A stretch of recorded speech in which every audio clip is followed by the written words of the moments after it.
안녕하세요. 보통 사람이 본 세계 속의 한국에 오신 것을 환영합니다. 저는 여러분의 호스트 베네딕트입니다. 오늘 비디오는 제 나름 생각에 매우 중요한 이슈를 다룬다고 생각하여 20분을 넘어갈 것 같습니다. 미리 양해의 말씀 드립니다. 지금 세계는 거대한 대립이 3개 정도가 진행 중이죠. 첫째는 러시아와 서방을 비롯한 자유민주주의 진영 간의 충돌이고요. 둘째는 미국 및 서방 세계와 중국 간의 충돌이고요. 셋째는 아직도 진행 중인 이슬람 진영발 테러리즘입니다. 이 세 가지 충돌에서 어떤 패턴이 보이지 않으시나요? 첫째, 러시아를 보십시다. 뉴스에서 보셔서 아시겠지만 약 한 달 전 우크라이나군이 반격하기 시작하자 러시아군은 무너지기 시작했고, 이에 인도의 모디 총리와 심지어 중국의 시진핑도 슬쩍 거리를 두는 모양새를 취하고 있지요. 그러자 코너에 몰린 푸틴은 그동안 침략한 우크라이나 동부와 남부 지역에서 플라비사이트, 레퍼런덤, 국민투표를 강제로 실시해서 그 지역 사람들이 러시아로 편입하기를 원한다라고 하고 있고, 유엔을 비롯한 자유진영은 웃기지 마라, 국제법 위반이다, 절대 인정 못한다라고 하고 있고, 그러는 와중에 우크라이나에 있는 러시아군은 국민투표를 한 지역에서조차 계속 구태를 계속하고 있고요. 이렇게 되자 푸틴은 나 핵무기 쓸지도 몰라 라며 겁을 주고 있고요. 그런데 우리가 여기서 주시해야 할 통찰이 하나 있습니다. 러시아는 역사적으로 적어도 우랄산맥 서쪽은 자신들도 유럽이라고 인정받고 싶었으나 정작 유럽은 러시아를 문화적으로 너무나도 다르고 두려움의 대상인 거대 국가로만 생각해왔지요. 그런 러시아가 21세기에 와서 우크라이나더러 너희들도 우리랑 같은 식구잖아, 이리 와 라며 영토전쟁을 벌이자 우크라이나인들은 무슨 소리야, 우리는 유럽에 가깝고 유럽식 자유민주주의를 영위하는 국민들이야, 너희 러시아와는 근본적으로 달라 하며 저항했고, 그러자 유럽과 미국은 문화적으로 동질인 우크라이나를 지키기 위하여 애쓰고 있는 것입니다. 우크라이나 전쟁은 단순한 지정학적 요소, 영토, 항만시설, 나토 가입, EU 등등만으로 이해할 수 있는 전쟁이 아니라는 것입니다. 러시아라는 어두컴컴하고 칙칙하고 어딘가 야만스러울 수 있을 것도 같고 유럽 정서로는 이해하기 힘든 하나의 문명이 우크라이나더러 너희들도 우리 문화권이잖아, 우린 적어도 사촌지간이야 라며 강제 흡수를 하려 하는 것입니다. 물론 지정학적 이득도 취하면서요. 자, 그러면 시진핑이 이끄는 중국은요. 시가 가장 내세우는 것이 중국은 중국 문명이지 서방 문명이 감히 이래라 저래라 상대가 아니다 라는 것이겠죠. 서방 문명이 지난 수백 년, 특히 2차 대전 이후 미국이 주도해서 만들어 놓은 국제질서? 그런 거 우리는 필요 없어. 우리 중국은 모든 가치관과 시스템이 너희들의 그것보다 훨씬 우월해. 그러니 우린 중국 문명식 국제질서를 만들 거야 라면서요. 그래서 중국 굴기 1대1로 비제덧 정책, 남중국해 국유화, 전체주의 경찰국가 감시국가 등등을 밀어붙이고 있죠. 이런 주장을 해놓았으니 중국 패션이 말을 안 들어도 무슨 경제적 사회적 타격을 무릅쓰고라도 제로 코비드 폴리시를 이어갈 수밖에 없는 것이고요. 즉 미중 갈등 또한 단순한 지정학적 군사적 국익 계산으로만 이해할 수는 없다는 것입니다. 미국이 대표하는 서방발 자유민주주의와 중국의 중국 예외주의 전체주의 간의 문명 대 문명의 충돌인 것이죠.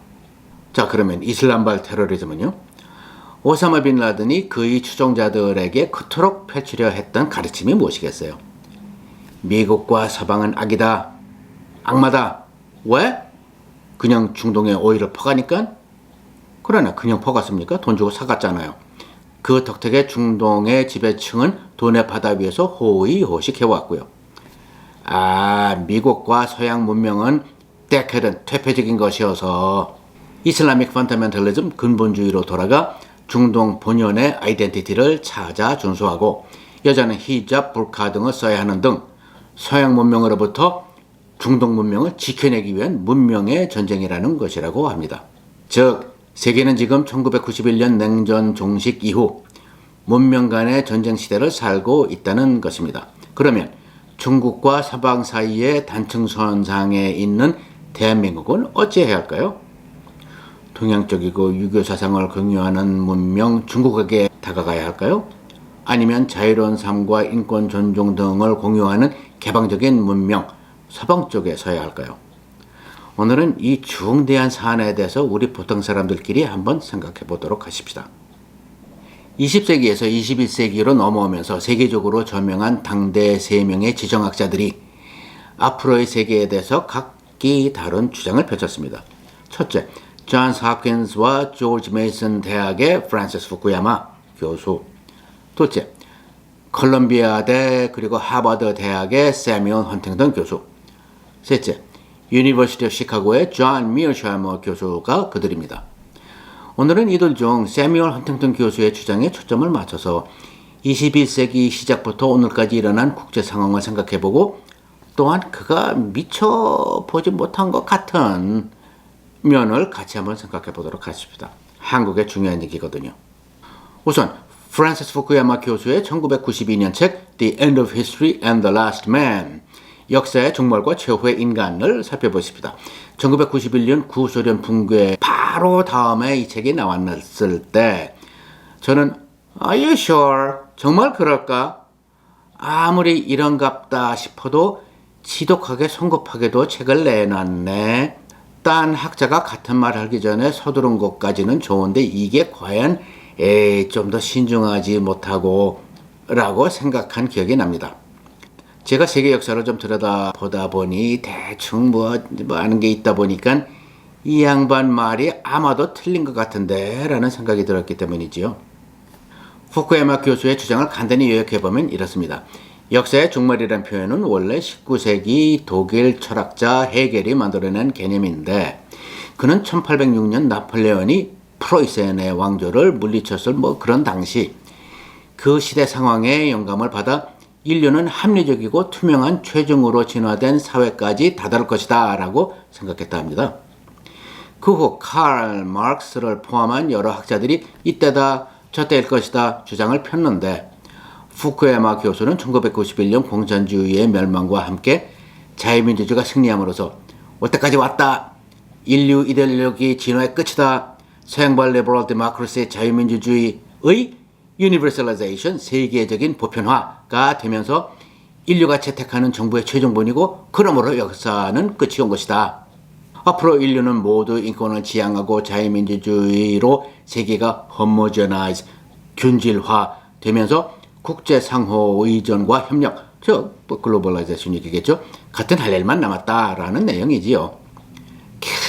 인류의 피비린내 나는 역사는 막을 내리고 사회 정치적으로 최종 진화된 인류에게는 끝없는 평화의 세상이 전개된다 정도 같은데 이게 영어로 too good to be true, 너무 좋아서 믿어지지 않는 이라고 생각되지 않으세요? 여하튼 이 책은 바로 국제적 베스트셀러가 되었고 수많은 이들의 눈에서는 반짝반짝 평화와 친선의 감동스러운 별빛이 흩어져 내렸지요. 그러자 이 주장을 들은 후쿠야마의 학생 시절 스승인 세뮤얼 헌팅턴 교수는 1992년 Foreign Affairs에 올린 기고문에서 한마디로 무슨 말도 안 되는 소리를 하고 앉았냐? 인류의 역사는 왕권주의, 자유민주주의, 공산주의 같은 이데올로기가 주관하는 것이 아니라 문화권, 즉 각 문명의 독특한 문화가 좌지우지하는 것이어서 이제는 냉전이 끝났으니 문화를 바탕으로 하는 너는 너, 나는 나, 우리들 대 너희들 시기의 부족주의가 다시 살아나 앞으로 인류의 충돌이 계속될 것이다 라는 주장을 했고 그 주장을 정리해야 1996년에 The Clash of Civilization and Remaking of World Order, 문명의 충돌과 국제질서의 재편성이라는 책을 내게 됩니다.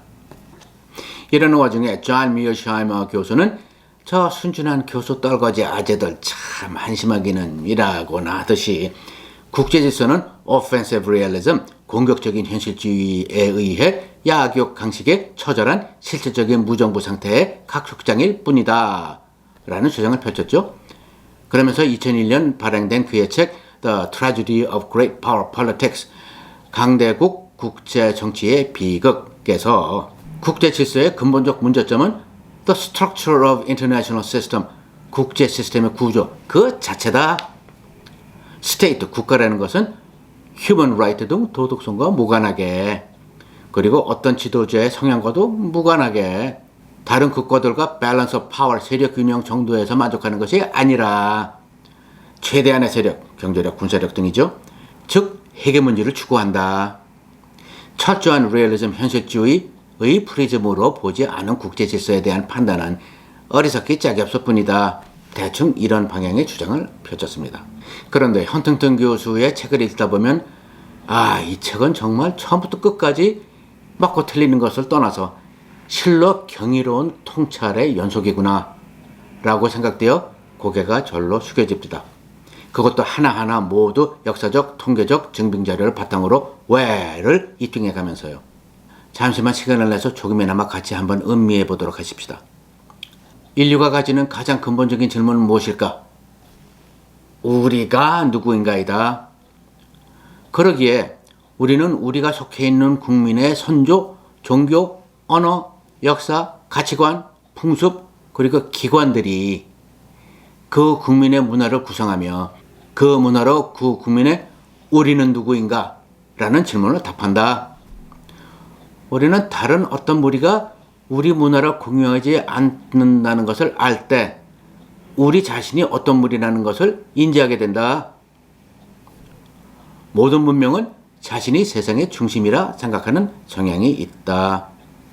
세계 2차 대전 이후로 특히 아시아가 경제적으로 도약하면서 그들의 문화적 가치를 주장하고 행사하려 하지 더 이상 서방이 지어주는 서방의 문화에 복종하려 하지 않는다.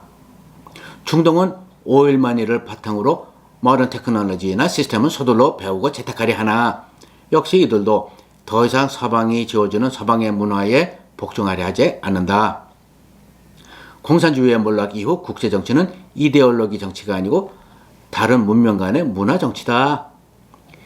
이제 국가 분쟁은 가난한 자와 부자 간의 그것도 아니고 사회계층 간의 그것도 아니며 바로 다른 문명의 문화적 충돌이다. 서방 문명은 앞으로도 긴 세월 동안 가장 강력한 문명으로 군림할 것이다.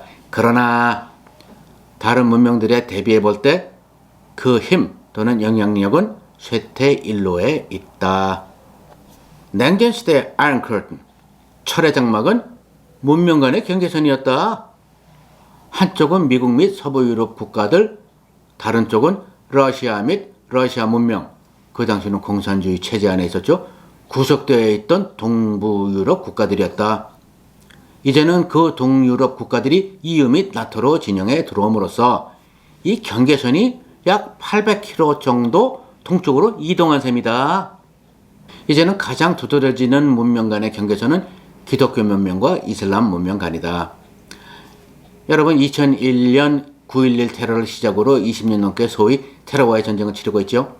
그 당시 부시 대통령이 이것이 테러와의 전쟁이지 문명 간의 전쟁 또는 종교 간의 전쟁이 아니라면서 아둥바둥 애써서 부인하던 것이 생각나네요. 아랍 국가들을 싸잡아서 적으로 몰아넣음으로써 전력적으로 좋을 것이 없었지 않겠어요? 거기에 오일도 있었으니까요. 그러나 실제로는 오바마 빈 라덴은 문명 전쟁의 포문을 연 것이지요. 또 다른 문명의 경계선은 유교 사상을 공유하는 아시아 국가들이다. 많은 아시아 국가들이 역사적으로 중국을 중심으로 유교권이라 할 수 있다. 그러나 잘 들어보세요. 일본은 예외다. 일본은 자신이 유교권도 아니고 딱히 아시아권도 아니라고 생각한다. 서방은 물론 아니나 독보적인 또 하나의 문명이라고 생각한다. 역사의 현 시점에서 세계를 크게 두 개로 나눈다면 서방과 비서방이라고 할 수 있다. 국가라는 것은 힘, 세력만을 추구하는 기체가 아니다.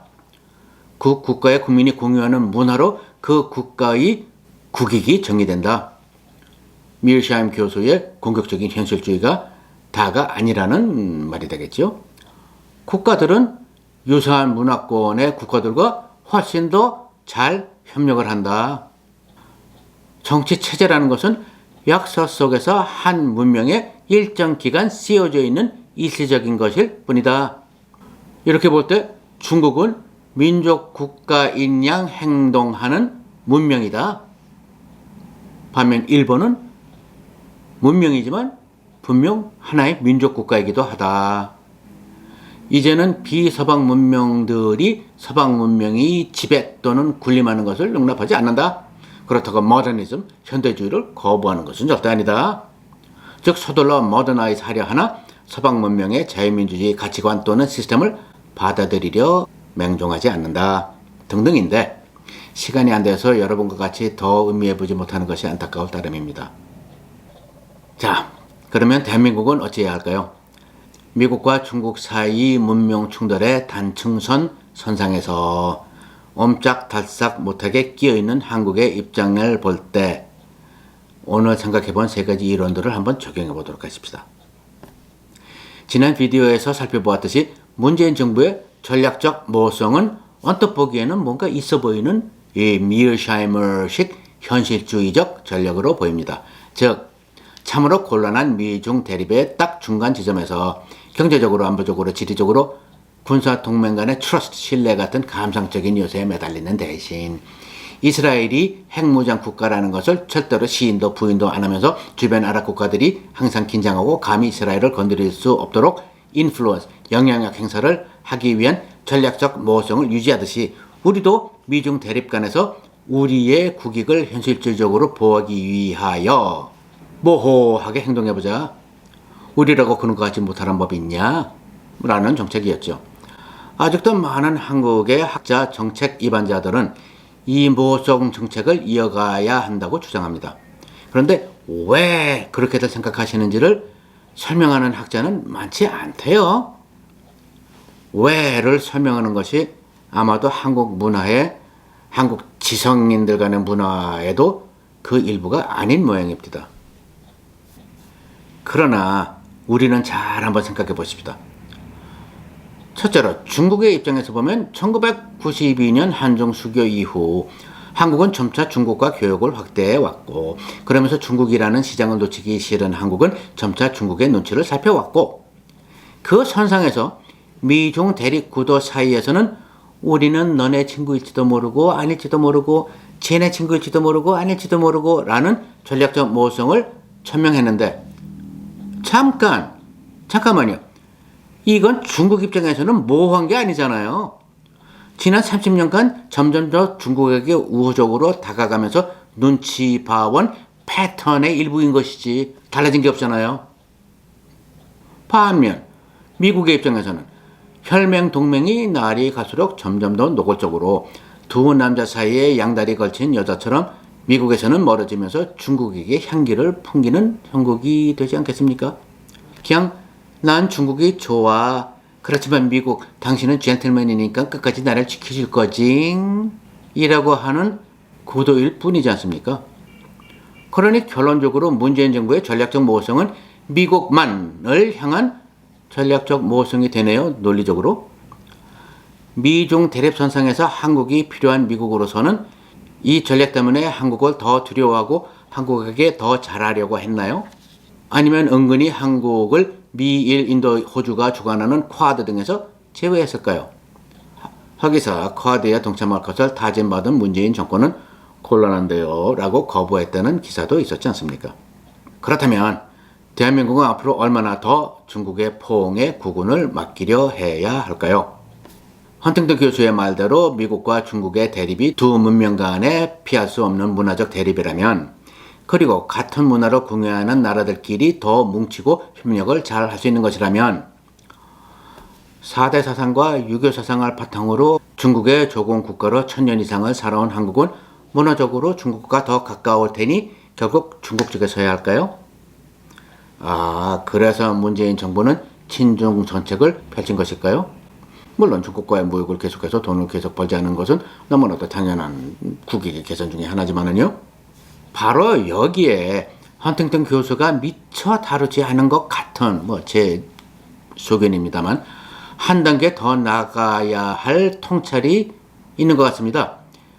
여기서부터는 제 나름의 생각인 것 같아서 좀 더 신중하게 말씀드리겠습니다.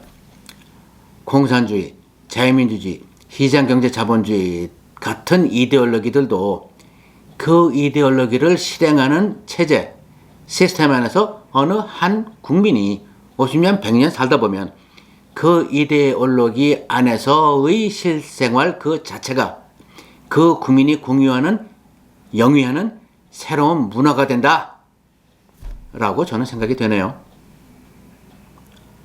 이것이 저만의 생각인지 딴 학자들이 먼저 생각해놨는지는 잘 모르겠습니다. 제가 가방끈이 짧아서요. 즉 한국 국민이 지난 70여 년 동안 경제 부흥을 이룩하면서 민주화 투쟁을 해오면서 세계 10위권 경제 대국으로 발전해 오면서 한류 열풍을 전 세계에 일으키면서 여성 대통령이 자기 아버지를 다리를 벌리고 출산하는 그림도 표현의 자유로 보호해 오면서 BTS와 블랙핑크 등을 배출해 오면서 한국 국민이 영위해온 자유로운 삶이 어찌 보면 미국의 그것보다도 더 광범위한 더 자유스러운 이제는 대한민국 국민의 인식 속에 DNA로 자리 잡은 지 오래된 것 같습니다. 이 자유가 이제는 우리의 way of life, 즉 우리의 삶의 방식이 되었고 이런 삶의 방식이란 즉 대한민국의 문화가 된 것입니다. 라고 저는 생각이 돼요. 그럼 현 시점에서 미국과 중국의 문화는 무엇일까요? 미국이 얄밉고 싫어도 어쨌든 미국 서방 문명의 문화는 자유롭고 투명하고 개방적이고 인권지향적이고 민주주의적인 삶의 방식이 그 문화인 반면 중국이 6.25 사상의 종주국이고 한국이 수백 년 형님나라로 섬겨왔다 손 치더라도 지금 2022년 현재 중국의 문명의 문화는 전체주의, 경찰국가, 감시국가, 동북공정, 중국기회주의 등이 그 요소이고 거기에 지난 70여 년 CCP 하에서 중국 공산당 하에서 그것도 모택동 휘하에서 1958년 대약진 정책, 1966년 문화혁명 등을 통해 4,500만 국민이 아사하는 비극을 겪고도 국민이 정부가 두려워 견뎌내오다 보니 그리고 등소평이 등장한 이후 일당체제 중국 공산당이 중국 국민에게 던진 먹고 살게 해줄 테니 정치에 참여하지 마세요 라는 범국가적 불문의 계약을 받아들인 중국인들 간에 기형적이도록 극심해진 이기주의, 금전만능주의, 사회 전반 구석구석 뿌리 박혀있는 부정부패, 법치 대신 관시 등이 더해져서 현 시점의 중국 문명의 문화가 된 것으로 보입니다. 그렇다면 문명의 대립 단층 선상에서 대한민국이 생각하는 이것이 우리가 속해 있는 문화권이구나 라고 느껴서 그 문명과 운명을 같이 해야지 라고 생각할 수 있는 상대 문명이 미국 서방의 자유민주 문명일까요? 아니면 중국의 전체주의 경찰국가 감시주의 문명일까요? 여러분은 어떻게 생각하시나요? 감사합니다. 다음에 또 뵐게요.